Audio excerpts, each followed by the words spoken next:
बिस्मिल्लाहिर्रहमानिर्रहीम। अस्सलाम वालेकुम नादरीन, आप यूट्यूब चैनल देख रहे हैं। मैं इमरान खान हूँ। नादरीन, इमरान खान वो वाहिद आदमी है मौजूदा सियासतदानों में जिस पे जितनी सख्ती हो रही है वो उतना ही मजबूत होकर खड़ा हो जाता, उतना ही जोरदार जवाब देता है। और ये जवाब इमरान खान साहब जो हैं पाकिस्तान की मिलिट्री एस्टेब्लिशमेंट को देते हैं। अब जो इमरान साहब का जो रिसेंट एक ट्वीट है उसको अगर आप पढ़े तो आपको आइडिया हो जाएगा कि ये तो ऐलान जंग है। ये तो इमरान खान साहब वो बातें कर रहे हैं जो नॉर्मली सियासतदान करने के बारे में सोचते भी नहीं है। पहले आप सुने इमरान खान ने कहा क्या, ये बहुत इंपॉर्टेंट है। इससे आपको आइडिया हो जाएगा कि इमरान खान के साथ हो क्या रहा है और इमरान खान साहब का अपना मूड क्या है।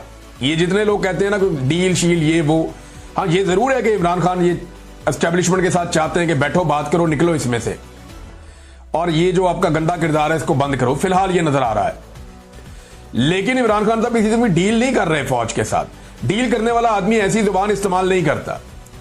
ये जो लोग कहते हैं ना कि फौज की इमरान खान साहब दोबारा जाके गोद में बैठना चाहते हैं, या जो लोग इस तरह की बातें करते हैं कि जनाब इमरान खान साहब ये चाहते हैं कि फौज उन्हें दोबारा से इक्तदार के अंदर ले आए और उन्हें वही वाली सहूलत मिल जाए जैसी उनको माजी में थी, तो ये नहीं है, ये बात ही नहीं है। उसकी वजह ये स्टेटमेंट है।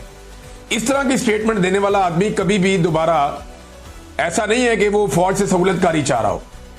ये स्टेटमेंट वो आदमी देता है जो ये चाह रहा हो कि निकलो बीच में से, यानी मेरा मुल्क है मैं चला लूंगा भाई, हम मुल्क के मालिक हैं, तुम जबरदस्ती आके तुमने हर चीज पे कब्जा किया हो। तो ये इस तरह की सोच वाला आदमी ये बात कर सकता है। अब जरा ये देखें आप, पाकिस्तान में इस वक्त मार्शल लॉ नहीं आसिम लॉ नाफिज है।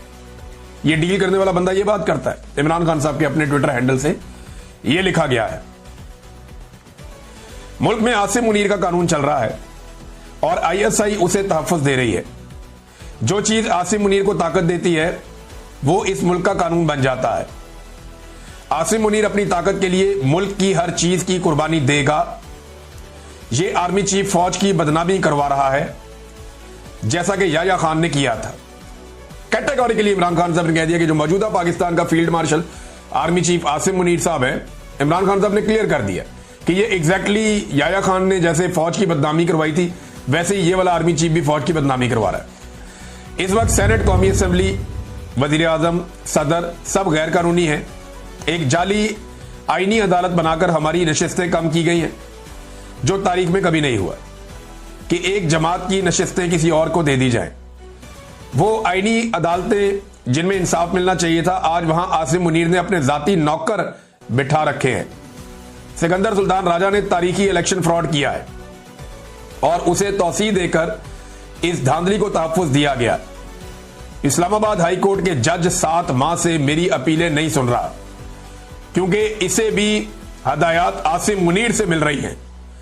इस वक्त मुल्क में आसिम मुनीर का कानून है जैसे पाकिस्तान इसकी जाती मलकियत हो। मुल्क में अदलिया इदारे और जमहूरियत को मुनज़्ज़म तरीके से तबाह किया गया है। मिलिट्री कोर्ट्स को कानूनी करार दिया गया और यह इकदाम दरअसल अदलिया की जानिब से खुद अपने ऊपर अदम एतमाद है। मेरी अहलिया बुशरा बीबी को बतौर हथियार इस्तेमाल करके मुझे तोड़ने की कोशिश की जा रही है, लेकिन मैं ये वाजे कर दूं, मैं मर जाऊंगा मगर कभी आसिम मुनीर की बादशाहत को तस्लीम नहीं करूंगा। मामला आसिम मुनीर का और इमरान खान का है जो इस ट्वीट से साबित हो रहा है। और ये मैं पहले भी कई दफा कह चुका हूं, हम ऑफ द रिकॉर्ड भी सहाफी आपस में बात करते हैं तो बात ये करते हैं कि एक आसिम मुनीर है, एक इमरान खान है, एक पाकिस्तान का सबसे बड़ा लीडर है और एक पाकिस्तान के सबसे ताकतवर ओहदे में बैठा हुआ शख्स है। तो लड़ाई इनके बीच में चल रही है। ये बाकी सारे तो भेड़ बकरियां हैं बीच में, ये बाकी सारे तो लटरम पटरम है। ना नवाज शरीफ कुछ बेचता है, ना आसिम जरदारी के पल्ले कख है। शहबाज शरीफ तो वैसे ही इमरान खान ने का अर्द ली है। मरियम नवाज ना 3 में ना 13 में, बिलावल बेचारा कहीं गिनती भी नहीं आता। तो ये सारे फारिग हैं। लड़ाई असल में आसिम मुनीर और इमरान खान की है। ये इमरान खान साहब ने आज इस ट्वीट के अंदर इसको क्लियर कर दिया। उन्होंने कहा जी कि मर जाऊंगा मगर कभी आसिम मुनीर की बादशाहत को तस्लीम नहीं करूंगा। ये एक कब्जा ग्रुप है जिसने मुल्क पर जबरदस्ती कब्जा कर रखा है। इस वक्त पाकिस्तान में डाकू डफर अलायंस मुकम्मल तौर पर काबिज है। 26वीं तरमीम से जजों की खुद मुख्तारी मुकम्मल तौर पर खत्म कर दी गई है। जजेस के अहकामात की कोई औकात नहीं रह गई। एक पुलिस वाला भी जज के अहकामात को हवा में उड़ा देता है। आज दौरान कार्रवाई जज साहब ने बाहर गेट पर मुंतजिर मेरी फैमिली को अंदर बुलाने का हुक्म दिया और बारहा कार्रवाई रुकवाई भी, मगर मेरी फैमिली को अंदर नहीं लाया गया। इसका मतलब है कि पुलिस एहलकार के सामने जज के अहकामात की कोई वक़्त नहीं है।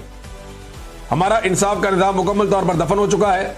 मुल्क इस वक्त तबाह होता है जब नाअहल शख्स को उस पर बिठाया जाए, कुर्सी पर बिठाया जाए, मुल्क पर बिठाया जाए। आसिम मुनीर मुल्क और मोहसिन नकवी क्रिकेट संभाल कर बैठ गया है। इनकी अहलियत क्या है? मोहसिन नकवी की वजह से आज हमारी टेस्ट टीम 9वें नंबर पर पहुंच चुकी है। जब इस तरह के नाअहल लोग बिठाए जाएंगे तो खेलों समेत हर शोबे का यही हाल होगा। ऊपर से मोहसिन नकवी साहब के बड़े बड़े स्कैंडल्स मीडिया ला रहा है जनाब। वो बता रहा है कोई कि पीसीबी में इतना पैसा उड़ा दिया, ये फलां जगह पे इतना पैसा उड़ा दिया, इनके खर्चों पे अल्ले तल्लों पे इतना पैसा लग गया, फलां फलां होटलों में जाके ठहरते रहे, वहां इतना पैसा लग गया। तो जो बंदे मिलियन बिलियन में पाकिस्तानियों को पढ़ते हैं उन्होंने देखे पाकिस्तान का हाल क्या कर दिया। फिर वो ये कहते हैं जब नाअहल लोग ओहदों पर काबिज कर दिए जाएं तो ये बहुत खतरनाक होता है कि किसी को बगैर अहलियत सिर्फ ताकत के जोर पर इदारों पर मुसल्लत कर दिया जाए। मुझ पर टॉर्चर बहुत बढ़ा दिया गया है।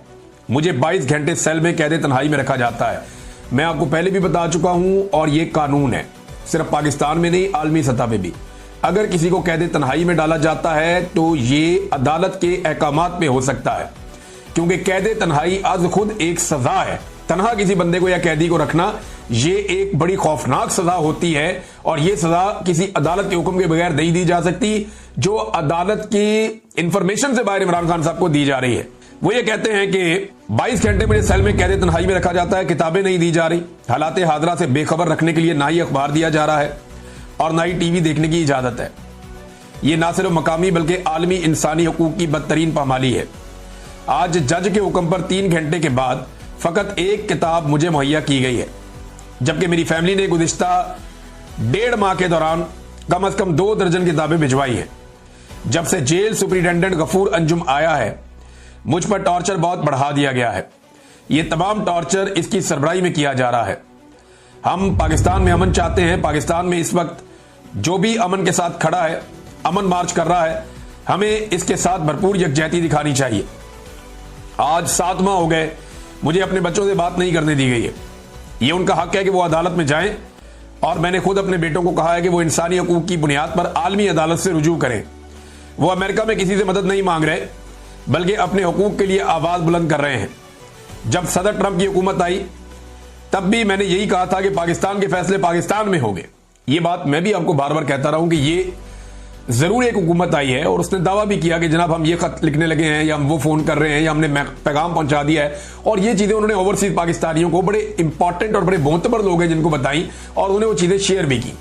लेकिन उसके बाद पाकिस्तान की हुकूमत ने अच्छी डील मारी अमेरिका के साथ और बहुत सारा कुछ गिरवी रख के तो अपना गला छुड़वा लिया अमेरिका से कि जी इमरान खान को हमें अंदर रखने दें, हमारी मादनियात चाहिए आपको देंगे, हमारे कोई आपको मौकिफ चाहिए वो आपको देंगे, आपके मुताबिक अपनी खारजा पॉलिसी बनाएं। केस के मुताबिक इमरान खान साहब का पैगाम यह कि तोशाखाना 2 का पिछले हफ्ते जो गवाह पेश किया था वो झूठा साबित हो गया और पिछले हफ्ते ये केस खत्म हो जाना चाहिए था। जो गवाह था इसको 7 साल तक सजा मिलनी चाहिए थी। ये पूरा केस जिसकी गवाही पर मबनी था वो बंदा जब झूठा साबित हो गया तो जज साहब ने वो केस खत्म ही नहीं किया। इसके बाद मजीद गवाह आए जो इमरान खान ने MS ब्रिगेडियर अहमद और कर्नल रेहान, ये इमरान खान के 2 और गवाह उन्होंने पेश किए। उन्होंने भी आकर कह दिया कि जो डॉक्यूमेंटेशन सारी तैयार की वो भी मुकम्मल थी। ये सारे गवाह प्रोसिक्यूशन की तरफ से थे। असल में केस खत्म हो गया लेकिन इसके बावजूद जज साहब केस सुन रहे हैं। अभी इस वक्त इन्वेस्टिगेशन ऑफिसर्स की गवाहियां चल रही हैं। जो हमारे वकील हैं वो कह रहे हैं कि लगता ऐसे है कि अगली 2-3 समातों में ये केस खत्म हो जाएगा और हम उम्मीद करते हैं कि इसी हफ्ते इमरान खान और बुशरा बीबी की कन्विक्शन खत्म हो जाएगी। इस केस से तो रिहा हो जाएंगे। अगला केस अलकादर का है जो 10 माह से डोगर साहब नहीं सुन रहे। अब हम जब कोर्ट में गए थे, अब हमें 25 की तारीख मिली है जो जुमेरात बनती है। इस दिन हमारे वकील और हम सब जाएंगे इसी उम्मीद से कि वो इस समात को सुन लेंगे। देखें 2 केस है ना इमरान खान पे, एक अलकादर वाला और एक तोशाखाना 2 वाला। अब जो तोशाखाना 2 की दुर्गत बन गई है अडियाला जेल में, उसके बाद तो सजा नहीं हो सकती इमरान खान को। लेकिन जज अगर सजा दे देगा तो उसकी मर्जी है। इमरान खान को पहले कौन सी सजाएं ठीक हुई हैं? हाई कोर्ट में जाके सारी की सारी उड़ गई, चाहे वो केस हो साइफर वाला चाहे कोई और हो, सारे उड़ गए। लिहाजा इमरान खान साहब को अगर सजा हुई तो नाइंसाफी होगी, पहले भी होती रही है फिर हो जाएगी। और अलकादर में इमरान खान साहब का केस डोगर साहब इसलिए नहीं लगा रहे कि फिर इमरान खान साहब बाहर आ जाते हैं। लिहाजा पहले तोशाखाना में सजा फिर अलकादर के अंदर जमानत, ये होगा। इमरान खान ने क्रिकेट पे भी एक पैगाम दिया, पूरी कौम बड़ी दुखी है जितना इंडिया ने जलील करके पाकिस्तान को हराया। पाकिस्तान हालांकि इंडिया पे बड़ा हावी रहता था हमेशा, लेकिन यहां तो ऐसे बच्चों की तरह उन्होंने पाकिस्तान को ट्रीट किया है और मजाक उड़ा रहे थे वो लोग। इमरान खान को अखबार मिल रही है, ये उन्होंने कहा। वो अखबार देख रहे थे, वो क्रिकेट के बारे में था। इमरान खान इस पर बड़े दुखी थे। उन्होंने कहा क्रिकेट एक चीज है जो पाकिस्तान में सबसे शौक से देखी जाती है। उनको बड़ा दुख हुआ। उन्होंने कहा कि पूरी टीम को अनस्टेबल कर दिया है मोहसिन नकवी ने। अक्टूबर 2021 में पाकिस्तान ने इंडिया को हराया था, यही पाकिस्तान की टीम थी, मजबूत थी, पूरा एतमाद थी। अब उन्होंने कहा कि एक ही तरीका है मैच जीतने का, ओपनिंग बैट्समैन हो आसिम मुनीर और मोहसिन नकवी, अंपायर जो हो वो राजा सिकंदर सुल्तान, और दूसरी तरफ के अंपायर हो काजी फायद ईसा, और थर्ड अंपायर जो है वो डोगर साहब हो जो इमरान खान साहब का केस नहीं लगा रहे। ये एक तरीका है कि अब अगला मैच इसी तरीके से जीता जा सकता है। मोहसिन नकवी क्रिकेट को उसी तरह चला रहा है जैसे आसिम मुनीर पाकिस्तान को चला रहा है, और एक ही हाल कर दिया दोनों का। ये इमरान खान साहब ने नेक्स्ट लेवल की ट्रोलिंग की है दोनों की। जेल के अंदर भी रह के इमरान खान साहब की हिस्से मजा फारग नहीं हो सकी। वो आसाबी तौर पे कितने मजबूत हैं यहां से आप अंदाजा लगा लें। तो कहते आसिम मुनीर और मोहसिन नकवी जाए ओपनर, एक तरफ कादी फायदीसा खड़ा हो लेग अंपायर, सामने खड़ा हो सिकंदर सुल्तान राजा मेन अंपायर, और जो थर्ड अंपायर है वो बनाया जाए justice Dogar Islamabad high court वाले को, तो फिर पाकिस्तान मैच जीत सकता है, वरना पाकिस्तान मैच नहीं जीत सकता। तीसरा पैगाम इमरान खान साहब ने आसिम मुनीर साहब के लिए दिया। जो इस वक्त हालात है आसिम मुनीर साहब, आपने अपनी कुर्सी मजबूत करनी है, आपने लंबा अरसा आपने बैठना है, लेकिन इसके नतीजे में आप देखें आपने क्या क्या कुछ कर दिया है। आपने सबसे पहले, मुझे 2/3 अक्सरियत मिली थी, पाकिस्तानियों ने पीटीआई को वोट दिया था, आपने सबसे पहले पाकिस्तानियों का वोट चोरी किया, आपने सजा याफ्ता को मुल्क पर मुसल्लत कर दिया। मुशर्रफ के वक्त में मीडिया आजाद था, इस वक्त सबसे ज्यादा चैनल्स आए। लोग मुशर्रफ के साथ इसलिए खड़े थे क्योंकि वो इन दो पार्टियों के सरबराहों का एहतसाब कर रहा था। इस मैंडेट पर मुशर्रफ साहब आए थे, इसी के ऊपर उनको सपोर्ट मिली थी। उस वक्त आपने इन्हीं सजा याफ्ता को मुल्क पर मुसल्लत कर दिया है। फिर आप 26वीं तरमीम लेकर आए, इस दौरान आपने लोगों पर जो जुल्म किया। दूसरा, आपने इखलाकियात आप मजीद आहिस्ता आहिस्ता खत्म करते चले गए, इखलाकियात भी। 26वीं तरमीम में आपने जजेस की आजादी छीन कर इस महकमे को, यानी इसको गवर्नमेंट का एक डिपार्टमेंट आपने बना दिया। इसके बावजूद कई जजेस हैं जिन्होंने इस चीज को सपोर्ट नहीं किया, कई जजेस जो रूल ऑफ लॉ और अपने जमीर की आवाज के लिए खड़े हुए, जो जजेस अपने जमीर की आवाज के लिए खड़े हुए, जो इंसाफ देना चाहते हैं, वो पाकिस्तान के हीरोज हैं। पूरी पाकिस्तान की कौम इनके पीछे खड़ी है, जिन्होंने इन हालात में रूल ऑफ लॉ के लिए आवाज उठाई है। ये इस वक्त बड़े मुश्किल, बड़े दबाव और बड़े जुल्म के हालात हैं, इसके बावजूद कि वो खड़े हैं। साथ ही उन्होंने कहा कि वो जजेस जो आसिम लॉ के मुताबिक 26वीं आईनी तरमीम के बाद बेजमीर जजेस जिन्होंने आसिम लॉ के मुताबिक फैसले दे रहे हैं, इस वक्त वो याद रखें कि ना उनको तारीख और ना ही उनको पाकिस्तानी कौम कभी माफ करेगी। 27 सितंबर के लिए उन्होंने एक पैगाम दिया इमरान खान साहब ने पेशावर जलसे के लिए कि देखें, ये इसलिए आप सारे जमा होंगे कि जो इस वक्त पाकिस्तान में जुल्म हो रहा है, अगर आप इसके खिलाफ नहीं खड़े होंगे, आप रूल ऑफ लॉ के लिए नहीं खड़े होंगे, आप जमहूरियत के लिए नहीं खड़े होंगे, जो आजाद मीडिया के लिए नहीं खड़े होंगे, यही आपकी आवाज है। इनके ऊपर भी बहुत प्रेशर है, इसलिए आपने इन सब के लिए आपने निकलना है। यदि आवाम को कहा कि आपको अगर खड़े ना हुए तो फिर आप इनके लिए खड़े नहीं होंगे, तो आपने इन तमाम चीजों के लिए खड़े होना है, आपने निकलना है। पूरे पाकिस्तान से आप इसमें शामिल हों, ये आपकी आजादी के लिए है। इसको कामयाब करना इसलिए जरूरी है कि आपको पता चले कि आप अकेले नहीं हैं और सबने मिलकर इसको कामयाब करना है।